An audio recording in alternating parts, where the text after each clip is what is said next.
Hello there guys, my name is Reg and welcome to my tutorial video on how to create a dual blaze farm using minecarts. Now if you clicked on this video guys, it can only mean one thing. It means that you were exploring the Nether.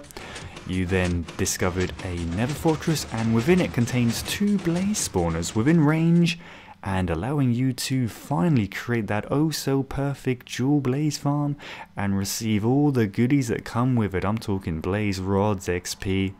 You may have already started building it, but then you suddenly stopped and you asked yourself that question that all other Minecrafters have asked. How in the hell do we even connect 2 blaze spawners, right?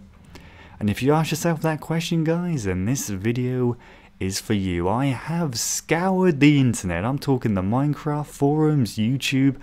I've done the research and I've asked the questions, and what I have done is I have found a simple and efficient way of moving the blaze, funneling them, transporting them into a 2x1 tube, allowing the player to do whatever they want with them. Crush them, throw potions at them. Now what this method involves is it uses Ethos Labs cone shape to funnel the blazes into a 1x1 tube, and then this uses Red Eyes' Minecart Track to move them into the lava column. So guys, let's see how we build this, shall we? Okay guys, check it out. For this tutorial what I've decided to do is use this example of blaze spawners where they're at a sort of right angle with each other. I believe this is the most sort of common situation that you will find, unless you get them in line and at the perfect height, like at the same height, which in that case you are a very lucky man or woman. But for this tutorial we're just going to go with one of these. Also what I've done is I've built the sort of traditional cone shape here. I'm not going to show you guys how to build this. There's a very good tutorial done by Ethos Labs, so I think I'm going to throw on a annotation onto this video, so click on that and watch the video up until 11 minutes 15 exactly, and you guys should have something that looks like this. Although the original sort of concept of the funnel was to put them down, was to sort of move them all down into a 2x2, right? 2x2 like this. But with this minecart system, what we want to do is we want them to go down into a 1x1. So that's where we are going to change things up a bit guys. We're going to go off in our own direction, a new direction. So let's start with this one and then I'll do that one off screen. So first we have to think about where we're going to be pushing the blaze. So we want them to go this way. You could go that way, but this way for a reason. So we want to push them that way, so we want a piston on the back wall there. So if the blaze falls here, it pushes them this way, right? And then if they fall onto these 2 blocks, we want them to go this way, so we need 2 more on this one, like so. Next step is that we want to build a sort of line of blocks around the pistons, in line with the pistons now, like so. Then we want to encase the faces of the pistons, just of the piston, so we should still have a 2x2 hole here. Then we want to cover up the bases of the pistons all the way around this time.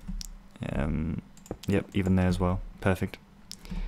Now we need to build a small shelf for the repeaters and the pressure plates here, but down here. So what we can do is we can just build out one and delete this back one, then come around this corner and bring out so this is too thick, like so. So that should leave us with a sort of one gap here.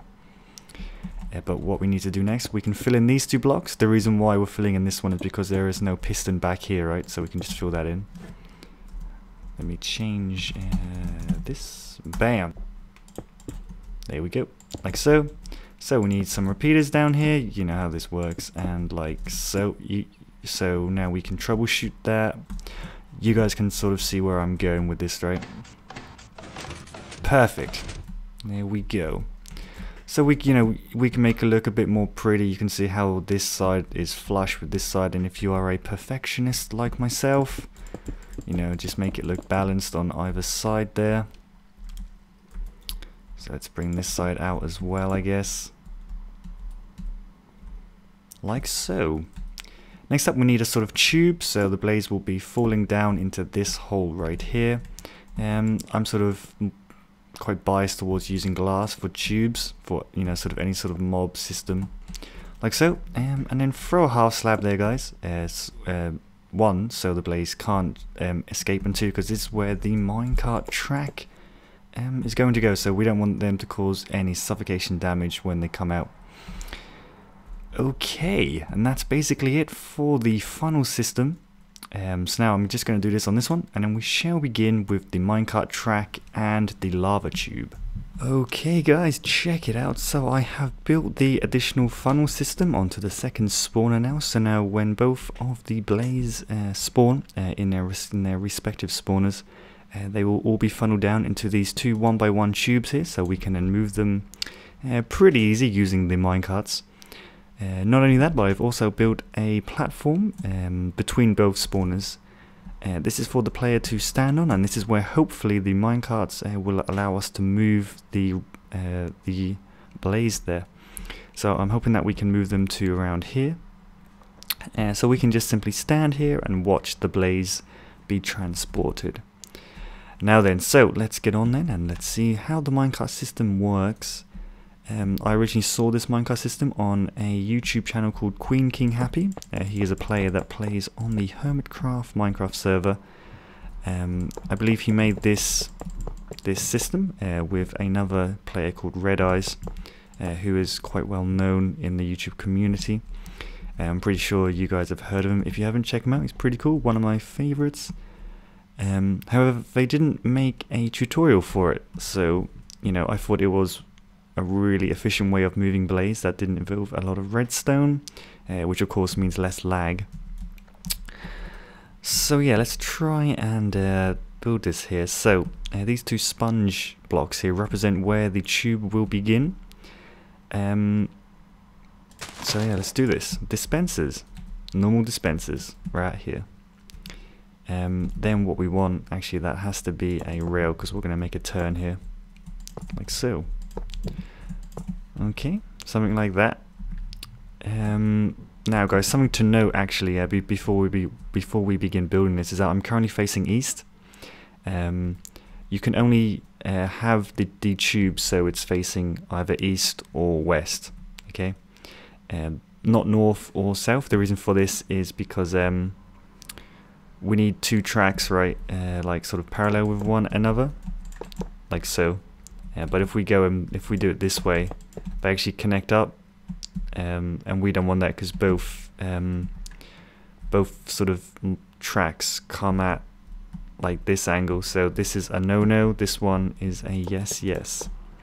So only east to west, guys. Only east to west. Okay. Next up, we need some hoppers here connected into the back of each one. So these two into that one, and these two into that one. Then what we need to do, we need to put some half slabs, 2 half slabs to be exact, on the front two, and only 1 on the bottom 2 there. Sweet. Then we need some blocks back here, and we need to encase this area here with glass, because we're going to put some lava in there, some very dangerous lava. Okay, cool. So let's build this area up a little bit more now, and we're going to be using some chests here. And forgot to put them on my hotbar. We need some fences. I always call signs fences in all of my videos. I don't know why. Signs. Perfect. Make sure that the tube, so we're building the actual tube itself now, guys. Okay, sweet. We can actually bring the track up. This is where I was talking about from east to west. If we were facing north to south, these two would connect, thus breaking the system here. Okay, let's get that half slab back, which I ironically took off the bar. Place that there, just so once the blaze come in here, they don't escape back out. Tubes are actually thicker than what it needs to be. This glass is just here to stop the lava from escaping, and I'll explain why the lava is there in a minute. Let's just build the tube up some more. Like so. We want it so it goes all the way up to where the player will be. Yeah, so We have to be careful that we don't spill the lava out. Oh no! Oh, ho, ho. Saved. Good save, Reg. Good save.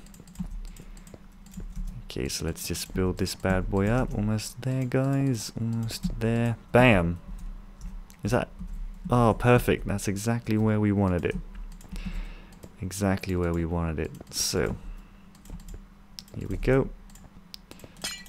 Now, of course, you could use a piston, like maybe halfway up the tube, and sort of make it so it goes into just a sort of single tube there. But just focusing, this video is merely focusing on the minecart system itself, not on any of the like crusher system that you may use. Now there are signs. I was going to call them fences again. There's signs on the chest to stop the lava from coming down this way. Okay, so now let's delve into the redstone. We're actually pretty much done, guys. Pretty much there. Let's just make it look a bit symmetrical. There we go, looking good. That looks pretty beast, actually, dude. Liking it. Okay, redstone. Let's do this. So we need some redstone. We need a comparator. We need a lever for the actual track. I think that's good. Oops, did I just throw that off my bar? Okay, sweet. So, we need a comparator here, facing that way. Let's do it on the other side as well. Like so. Then we need a block. We need a block in front of the comparator. And we need a redstone dust right there. Like so. And that's pretty much it, guys. Now we just need to power all of the rails here. Let's make sure that all of the rails are indeed powered. And that is pretty much it. It's hard to believe, right? But that's pretty much it. The sort of strength of this build is that it doesn't matter where your blaze spawners are, as long as you can have them both like active at the same time. You can effectively build this in any position that you want, because of course mine tracks can go anywhere. So it's pretty cool. So let's grab us some minecarts now and let's see how the sort of theory behind it works. So let's just put, you need at least 3 minecarts in each dispenser, guys. At least 3. Good to note. Let's throw tons in there though, just in case. Okay. Now, if you were going to put a redstone signal here, so you know maybe you wanted the switch upstairs, you would run it off of this, these 2 blocks here. Sorry, can't speak. Okay, so let's see. Shoots out a minecart, hits the back wall, brings it back, and another one pops out. Now, I know what you're thinking, guys, but Reg, how the hell is the minecart breaking and not being destroyed, right? Well, the theory goes is that this chest, it's smaller than a block, right? Like, barely, you can see it there. So when the minecart comes into this section here, it actually gets hit by the lava, thus breaking, but it gets picked up by the hopper before it falls in. And then of course, when the minecart moves from this hopper to this hopper, it sets off the comparator, which sets off the dispenser, thus creating this sort of circle of epicness where we can effectively then push blaze, so we can have 2 running at once. Okay, pretty good. So, shall we see this bad boy in action? I'm sure you're all waiting. So the player would stand up here, both spawners would then be active, glowing, like sort of on fire. Okay, so let's say we spawn 4 in that one. Come on. And 4 in this one. So the minecart picks it up, puts it in. And there we have it, just like that. Now, of course, there are some things that can happen here, which could possibly break the system. The first one being, I wonder if we're going to see it happen. If there's only 1 blaze left in the tube, sometimes the minecart will stop. But because the rail is constantly powered, Okay, it didn't happen that time. Damn it. Because the rail is constantly powered, guys, the minecart will stop dead for like maybe 2-3 seconds, and then it will move again. Or if the minecart does stop dead with a blaze in it, when a new blaze spawns, it will fall down into the tube and it will push the minecart forward again. So as long as new blaze are being spawned, the system will not break. Also, there is a tendency which I've seen, if both, it's really like specific, but if this minecart spawns here, but this minecart comes up and pushes this one just as it spawned, it will get pushed back into there. And if there's a blaze there, it will pick up that blaze and then come back, and it will just do a sort of double loop on itself, you know. It won't mess up the system. It just won't pick up a blaze for one like sort of run. But other than that, the system is pretty effective. Once again, you can use it in any position that you want, as long as both spawners are indeed active. And check this out. Sorry if that's too loud for you there, guys. Hostile mobs, right? There we go. So yeah. Okay guys, it looks like the time for this video to end has indeed arrived. You have my thanks for watching, and of course, if this video has been of help to you guys, then please leave a like, show your support for my Minecraft videos on my main channel here. If you would like to see any of the original videos that indeed inspired this build, you can check them out in the video description there. You know, credit where credit is due. So yeah, that looks like that wraps it up. Good luck with your own dual blaze farms, guys. I recommend this method. It's so simple compared to the conveyor belt. So take care, guys, and I'll see you all next time. Catch you later.